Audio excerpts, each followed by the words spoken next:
अस्सलाम वालेकुम, आप देख रहे हैं डॉन न्यूज़ में। का मेज़बान अब्दुल गफ्फार पुनः रिप्ले के एक और एपिसोड के साथ। एक और दौरा ऑस्ट्रेलिया, एक और टेस्ट मैच और एक और हार्ट ब्रेक। और पाकिस्तान मेलबर्न की तरह, पर्थ की तरह यहाँ पे करीब आया कि पाकिस्तान एक शायद 29 साल बाद एक टेस्ट मैच की जो है वो जीत के करीब है। आज भी ऐसा ही हुआ, पाकिस्तान ने बड़ी अच्छी बॉलिंग डिस्प्ले की। आमिर जमाल की बदौलत पाकिस्तान को 14 रन की बढ़ती मिली। एक मौके 50 पे 3 आउट थे, लेकिन फिर जोश हैदरवुड के कवर ने पूरे मैच का पासा ही पलट दिया। 68 रन पे 7 आउट पे पाकिस्तान ने जनाब तीसरे दिन खेल के ख़त्म किया। पाकिस्तान की लीड सिर्फ 82 रन है और आमिर जमाल इस सीरीज़ के हीरो और मोहम्मद रिजवान पिछले मैच के पिछली इनिंग के हीरो, ये दोनों हीरोज़ जो हैं पिछली इनिंग के, अब क्रीज में मौजूद हैं। और एक मौजूदे का पाकिस्तानियों को इंतजार है कि शायद कुछ रन बन जाएं। इस मैच में तफसीली बात करेंगे। पाकिस्तान के साबिक test fast bowler Abdul Rauf हमें लाहौर से ज्वाइन कर रहे हैं, उससे तफसीली तस्वीर हासिल करेंगे। लेकिन पहले आप देख लीजिए रिप्ले हेडलाइंस। सिडनी टेस्ट का तीसरा रोज, ये वही मैदान है जहां पाकिस्तान ने 1995 में आखिरी मरतबा ऑस्ट्रेलिया को टेस्ट मैच में हराया था। रोफ, मैं तो सोचा था आज जब मिड तकरीबन टेस्ट मैच हुआ था कि आज हम आमिर जमाल को डिस्कस करेंगे। क्या आउटस्टैंडिंग परफॉर्मेंस है, 18 विकटें, 125 रन, 6 विकटें, जिस तरह उन्होंने बैटिंग क्लास ट्रिगर किया। लेकिन जोश हैदरवुड के कवर ने उनकी सारी मेहनत पर पानी फेर दिया। पाकिस्तानी बैट्समैनों ने की गैर जिम्मेदाराना। ऐसे लगता है जैसे इस टीम को एहसास ही नहीं है रऊफ कि 29 साल बाद टेस्ट मैच जीतने के लिए जो आपको एक जोश दिखाना होता है, जज्बा दिखाना होता है, बिल्कुल इस तरह आउट हुए जैसे कोई क्लब मैच हो रहा है। देखिए, अगर मेरा ख्याल है कि थोड़ा-सा आप पास्ट में जाएँ तो जो पाकिस्तान का टेस्ट क्रिकेट में रिकॉर्ड है वो इतना कोई इम्प्रेसिव नहीं है। आपको याद होगा कि जो इंग्लैंड की टीम पाकिस्तान के दौरे पर आई है, उसने पाकिस्तान की होम सीरीज़ में व्हाइट वॉश किया था, तीनों टेस्ट मैचेस हराए हैं। उसके बाद ऑस्ट्रेलिया उससे पहले पाकिस्तान को 1-0 से ये टेस्ट सीरीज़ में शिकस्त देकर गई है। न्यूज़ीलैंड से अब बमुश्किल बराबर खेलने में कामयाब हुए। तो आप फिर कैसे एक्सपेक्ट कर सकते हैं कि हम पाकिस्तान की टीम ऑस्ट्रेलिया की ज़मीन पर हरा देगी? हमारे कुछ लोग हैं, पाकिस्तान क्रिकेट बोर्ड के ओहदेदार या मैनेजमेंट है जो कि सब बाग दिखाते हैं कौम को, मगर जो हकीकत है, जो रियलिटी है, वो कम्प्लीटली इसके अपोजिट है। आप देखें कि आप जो पर्थ का टेस्ट मैच था उसमें भी आप 30-31 ओवर में ऑल आउट हो गए थे। उससे पहले अगर होम सीरीज देखें तो जी। आप 2 दफा 150 रन से आउट हो गए हैं। उसके बाद आप लास्ट टेस्ट मैच है उसमें बमुश्किल आपने 200 रन स्कोर किए हैं। एक दफा फिर आप इस टेस्ट में 100 रन पर आउट हो रहे हैं। तो इनकंसिस्टेंसी तो आपकी बैटिंग में बहुत अरसे से, बल्कि पिछले ठीक। 2-3 साल लेकिन से है। लेकिन रफ कहते कलामी तो जो ये हमारे तो पिछले प्रॉब्लम। मैच में सूरत थी, आपको याद है 14 पे 4 आउट थे, मिचेल मार्श का कैच छोड़ा गया, उसके बाद फिर ऑस्ट्रेलिया ने पीछे मुड़ के नहीं देखा। और आज आप आई थिंक आप भी एग्री करेंगे कि आमिर जमाल की उस स्पेल के बाद 14 रन की जब लीड मिली, जब आपके साइम और बाबर सेट हो गए थे, लग रहा था 50 पे 2 आउट के बाद अब आप लीड लेंगे। ये में हो क्या जाता है, नफसियाती तौर पे कोई मसला है कि ऑस्ट्रेलिया के खिलाफ जीत की पोजीशन में आके भी हमारे हाथ पांव फूल जाते हैं। हमारी डोमेस्टिक क्रिकेट इतनी तगड़ी नहीं है। Look at the shot played by Saud Shakeel. उनको पता है कि जोश हैदरवुड का ये सेकंड लास्ट ओवर है। बाबर और सर रिजवान खड़े हुए मेरे साथ, मुझे कल आके भी स्कोर करने का मौका मिलेगा, लेकिन वही बाहर जाती बॉल से छेड़छाड़, ऐसे जैसे कि डिलिबरेट कोई नेट प्रैक्टिस हो रही है यहाँ पर। मुझे इस माइंडसेट की समझ नहीं आई, क्या साइकोलॉजिकली कमजोर हैं हम? बिल्कुल बिल्कुल, साइकोलॉजिकल इशू तो डेफिनेट होंगे। एक तो प्रॉब्लम ये है कि आपके जितना स्टाफ है पाकिस्तान क्रिकेट बोर्ड के चेयरमैन से लेके नीचे कोचिंग स्टाफ तक सब जायल है, और एक किसी की एजुकेशन ही नहीं है।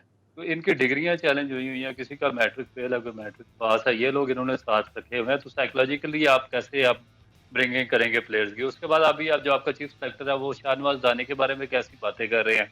ये मगर मेरा मतलब है कि टीवी पर आकर आपको इस तरह की बातें करनी चाहिए प्लेयर्स की, आपको तो मैनेज करना चाहिए। तो मैनेज वही लोग कर सकते हैं जिनके पास हाईली क्वालिफाइड होंगे, एजुकेशन होगी। आप तो जो सारा वहाँ पे स्टाफ बैठाया हुआ है, इलिटरेट लोग हैं, सारे के सारे मैट्रिक फेल है। आपने उनको रिप्लेस किया हाईली क्वालिफाइड जो फॉरेनर कोचेज हैं उनके साथ। तो इस तरीके से आप सिस्टम नहीं चला सकते। आप देखेंगे जो ये फिर उसके बाद जो टेक्निक के इशू आ जाते हैं। आपके अब्दुल्ला शफीक हैं या सऊद शकील हैं, उन्होंने आउटस्टैंडिंग परफॉर्म किया एशियन कंडीशंस पर, यहाँ पे जो होम सीरीज हुई है पाकिस्तान में और श्रीलंकन कंडीशंस में। मगर अब क्योंकि बिल्कुल लो बैकलिफ्ट के साथ खेलते हैं, उसके बाद बॉटम एंड प्लेयर और बिल्कुल नीचे घुसे होते हैं, तो ये अपनी इम्प्रोवाइज नहीं कर सके टेक्निक को। और ऑस्ट्रेलिया की जो बाउंसी विकेट है जहाँ पर थोड़ा सा बॉल बाउंस करता है, तो वहाँ पे इनको सख्त मुश्किलात का सामना करना पड़ा और पूरी की पूरी हमारी बैटिंग लाइन सफर कर गई। अब बाकी जो उसके बाद जो मैनेजमेंट है उनका आप दिमागी लेवल चेक करें कि एक बैट्समैन आपका आगा सलमान है जो कि कंसिस्ट अगर आप 200 रन कर जाते तो आप ऑस्ट्रेलिया को इजीली पकड़ सकते थे। मगर हुआ क्या कि आपने जो आगा सलमान है उसको नंबर 8 पर बैटिंग के लिए भेज दिया। तो फिर इस तरह की जब आप ब्लंडर्स करेंगे तो आप फिर ऑस्ट्रेलिया जैसी टीम से तो नहीं एक्सपेक्ट कर सकते कि आप टेस्ट मैच जीतेंगे।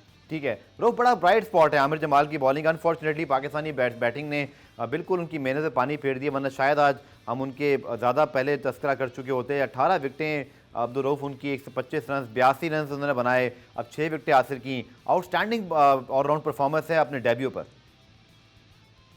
बिल्कुल, और मेरा ख्याल है कि जो पाकिस्तान काफ़ी अर्से से वैक्यूम था एक ऑलराउंडर का पाकिस्तान की टीम में, और जिसपे फ़हीम अशरफ को बहुत ज़्यादा क्रिटिसाइज़ किया जाता था और बार-बार जी। उनको चांसेस वगैरह दिए जाते थे, और वो किसी भी तौर पर उस अपनी जो परफॉर्मेंस से साबित नहीं कर सके अपनी प्लेस को, उसको काफ़ी हद तक जो आमिर जी, जी। जमाल है, उन्होंने अपनी नहायत ही आमिर इंप्रेसिव जमाल पे बात करेंगे, परफॉर्मेंस निकाला, आउटस्टैंडिंग वो भी परफॉर्मेंस है ऑस्ट्रेलिया में। पाकिस्तान के मैच के हवाले से, फिर उन्होंने बात भी की। रोक मुझे ब्रेक से वापस आकर आपसे जो है तफसीली बात। कुरान रिप्ले में खुशामदीद। 68 रन पे रऊफ 7 विकेटें गिर चुकी हैं, 82 रन की बढ़तरी है, लेकिन दोनों जो पहली इनिंग्स के हीरो हैं यानी कि मोहम्मद रिजवान और आमिर जमाल क्रीज से मौजूद हैं। और आमिर जमाल तो बिल्कुल अभी आए हैं, रिजवान थोड़ा सा क्रीज से पहले से मौजूद हैं। कोई मिरेकल एक्सपेक्ट कर सकते हैं? और दूसरा, इस विकेट को देखते हुए रऊफ आपके ख्याल में मिनिमम हम क्या स्कोर कर लें? हमारे जो देखने वाले हैं उनको थोड़ी उम्मीद दिला दें आपके, कितने रन अगर हम कर लेते हैं किसी तरह को फाइट बैक करके, तो हमारा कोई फाइटिंग चांस बनता है? देखिए, मेरा ख्याल है कि पाकिस्तान की जो मैनेजमेंट थी या जो उनके पहले 6 बैट्समैन थे, उनको सोचना चाहिए था, क्योंकि जो पिच का बिहेवियर है, जब तक आप पिच को रीड नहीं करते हैं प्रॉपर्ली और फिर उस तरीके से आप एडजस्ट नहीं करते अपनी बैटिंग या बॉलिंग को, आपकी सक्सेस रेट बहुत माइनर हो जाते हैं। तो पाकिस्तान को ये जो मैनेजमेंट थी, उनको पिच को रीड करना चाहिए था और उस हिसाब से अपनी जो स्ट्रैटेजी थी उसको प्लान करना चाहिए था। आपको स्लोली ग्रेजुअली बिल्ड करके किसी ना किसी तरीके से 200 तक जाना चाहिए था। 200 प्लस अगर 220-25 पर चले जाते तो थोड़ा-सा आप उनको ट्रबल का शिकार कर सकते थे। मगर जब टारगेट कम हो, जब जिस तरह अभी लग रहा है कि 100 या 120-25 रन होंगे, उसमें ये होता है कि फिर जो आपके ओपनर्स होते हैं, उस पे बहुत ज़्यादा डिपेंड करना शुरू हो जाते हैं। क्योंकि ओपनर्स के लिए क्रिकेट बहुत ज़्यादा आसान हो जाती है। जब वो रुक जाते हैं, तो वो चाहे किसी भी तरह की पिच हो, जी। वो स्पिनर्स को भी टैकल करते हैं और फास्ट बॉलर्स को भी, क्योंकि उनकी जो हैंड आई कोऑर्डिनेशंस होती हैं, नए बॉल के हिसाब से बहुत बेस्ट होते हैं। तो उसमें फिर आपको जो ओपनर्स हैं, उन दोनों की जी। विकेट लेना बहुत ज़रूरी होती है। अगर ओपनर हो, तो वो बड़ा आसानी से ये टारगेट चेज़ कर लेते हैं। चलिए, आमिर जमाल जो कि इस वक्त पूरी सीरीज़ के हीरो हैं, पहली इनिंग में भी बड़े शानदार उन्होंने बैटिंग की, 6 विकेटें भी ली उन्होंने।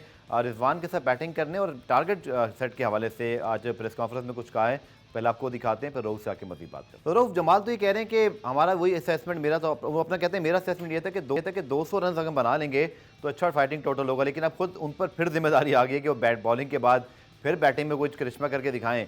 अब जो 82 रन की लीड है, रऊफ आपके ख्याल में कोई 150 रन तक भी जाएं तो चांस बनता है? आपकी राय क्या रियलिस्टिकली, अगर हम फाइट बैक के वाले सोचें, जो कि विकेट का बिहेवियर भी लग रहा है जैसे स्पिनर्स के लिए खासकर बड़ी साजगार होती जा रही, गो के हमने जोश हैदरवुड को 3 विकेटें एक तरह से गिफ्ट ही की हैं।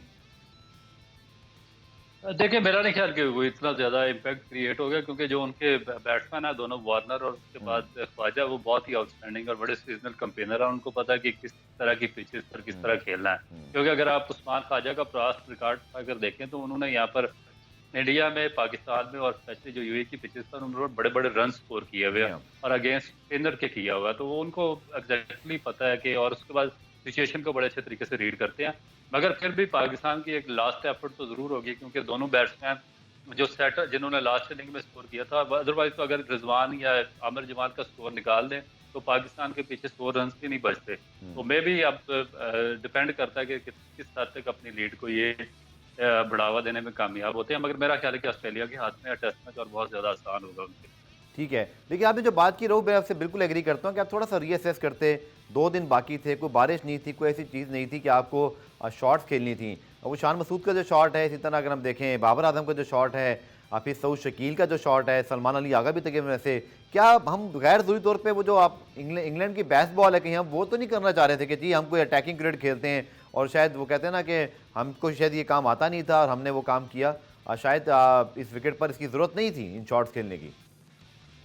नहीं, इसमें बेसिकली ये होता है कि जब आप आउट ऑफ फॉर्म हो और आपके रन्स ड्यू और आपसे स्कोर ना हो रहा, तो फिर आप छेड़खानी पे जाते हैं, क्योंकि आप जब आप स्कोर कर रहे हो तो फिर आपको इतना ही परवाह नहीं होती। फिर आप टाइम भी लेते हैं, आप डॉट बॉल्स भी बहुत ज़्यादा खेल लेते हैं, और उसके बाद आपको पता होता है कि क्योंकि मैं फास्ट में स्कोर कर रहा हूँ, तो मैं अगर डॉट बॉल इतने ज़्यादा खेल भी लूँगा, तो विकेट पे अगर टाइम गुजार भी लूँगा, तो उसके बाद मैं अपनी इनिंग को बिल्ड कर लूँगा। जिस तरह ऑस्ट्रेलियन बैट्समैन उन्होंने पहले टेस्ट में भी किया, उसके बाद उस्मान ख्वाजा को आपने देखा होगा कि उन्होंने जो सेकंड टेस्ट था उसमें बड़ा टाइम लिया था और उसके बाद 90 रन उन्होंने किए बिल्कुल। थे। तो अगर आप हमारा प्रॉब्लम ये है कि हमारे जो मोस्ट ऑफ द बैट्समैन है जो टॉप ऑर्डर है वो आउट ऑफ फॉर्म है, उनसे स्कोर नहीं आ रहा, उनपे स्कोर ड्यू है। इसी वजह से जब वो 15 या 20 बॉलें रोकते हैं और उसके बाद फिर उनको लगता है कि हमसे स्कोर नहीं हो रहा, हमें स्कोर करना चाहिए, तो वो फिर जो बायर बॉल होते हैं उसको भी वो अ, उसको खेलते हैं और कोशिश में आउट हो जाते हैं। तो जब तक आप कंसिस्टेंटली परफॉर्म नहीं करेंगे बड़ा मुश्किल हो जाएगा ऐसी टीम को, क्योंकि वो फिर आपका पेशेंस को टेस्ट करते हैं और वो कंसिस्टेंटली उसी लाइन को हिट करते हैं जिस लाइन पे आपका जो वीक पॉइंट होता है, तो इसी वजह से हम सफर कर रहे हैं। ठीक है, आखिर में रऊफ अब्दुल्ला शफीक, अगेन आपने कहा कि श्रीलंका में पाकिस्तान ने परफॉर्म किया लेकिन मुसलसल दूसरी इनिंग में सिफर पर आउट हुए, और एक टेस्ट ओपनर जब क्लीन बोल्ड होता है पहले ओवर में, इसका क्लियरली ये मतलब है कि उसकी टेक्निक में फॉल्ट मौजूद है। और मिचेल स्टार्क जो है, हालांकि वो शायद अपने इस पर जोबन पे भी नहीं है, हालांकि अच्छे खासे बॉलर हैं, लेकिन उनका पास जो प्राइम था वो 3-4 साल पहले था जब वो अनप्लेबल होते थे। तो इतनी कोई एक्स्ट्रॉर्डिनरी यॉर्कर नहीं किया उन्होंने, कोई बहुत 150 प्लस बॉलिंग नहीं है, और वो क्लीन बोल्ड हो रहे हैं या फिर स्लिप में कैचिंग दे के जा रहे हैं। क्या नज़र आ रहा है, क्या अंडर प्रेशर हैं, टेक्निक भी ठीक नहीं है? फिर हमारे पास जो बैटिंग कोच है एडम होलियोक, ज़रा उनके बारे में बता दीजिएगा कि उनको तो हमने स्पेशली तैनात किया था कि वो ऑस्ट्रेलिया में हमको कुछ बताएंगे, कुछ इफेक्टिवनेस तो नज़र नहीं आई इसकी मुझे कोई भी। देखिए, मेरा नहीं ख्याल कि जो कोच आपने वहाँ पे अपॉइंट किया वो कोई इतनी ज़्यादा इम्पैक्ट क्रिएट कर सकता है। अब्दुल्ला शफीक का प्रॉब्लम ये है कि वो पाकिस्तान में क्रिकेट खेले हैं, अपनी जितनी भी क्रिकेट खेले हैं तो या श्रीलंका में खेले हैं, तो वहाँ पर जो बिल्कुल स्लो विकेट हैं और फास्ट बॉलर को इतनी ज़्यादा मूवमेंट नहीं मिलती, हेल्प नहीं मिलती, बाउंस नहीं मिलता। अगर आपको इसकी लाइन पे बॉलिंग वहाँ पर मिलती है तो आप ड्राइव मारते हैं और ड्राइव लग जाते हैं। सही।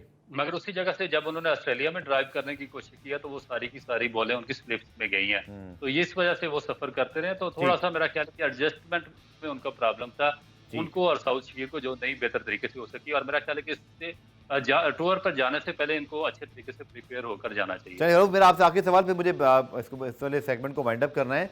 कितना टोटल, क्योंकि जमाल और रिजवान दोनों क्रीज से मौजूद हैं, कितना टोटल अगर ये दोनों पाकिस्तान को करवा देते हैं तो हमारा एक फाइटिंग चांस बन सकता है? मतलब 170, 180, कितना आपके जहन में कम अज़ कम इतना टोटल हो जाए? देखिए, 200 तक तो अगर होगा तो फिर ही कुछ ना कुछ थोड़ी सी बहुत फाइट हो सकेगी। अगर 200 ना होगा तो फिर बहुत ज़्यादा आसान मैंने होगा। 200 तो बहुत मुश्किल लग रहा है, पहले में 100 की तरफ जाना है, बट वेरी डिसअपॉइंटिंग परफॉर्मेंस है पाकिस्तान बैटिंग लाइन। बहुत शुक्रिया रऊफ आपका, आपके तफसीली तस्दीर और माहिराना लिए। प्रोग्राम में ब्रेक शामिल करते हैं, ब्रेक के वापस आकर दीगर मौज़ूआत पे बात करते हैं।